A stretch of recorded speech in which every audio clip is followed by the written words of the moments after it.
pelajarilah adab sebelum mempelajari ilmu.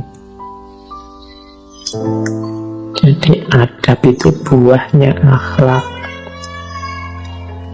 Akhlak kalau dia terpuji, buahnya juga adab yang terpuji. Saya sering mengilustrasikan akhlak itu ya, kalau di Imam Ghazali kan sifatnya karakter, apa yang tertanam dalam diri. Jadi dia adalah wajah batin kita, itu akhlak.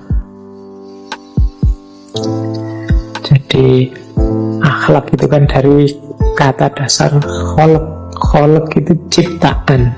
Nah, kita ini punya dua unsur, kholq dan khuluq. Kholq itu lahiriahnya, khuluq itu batinnya.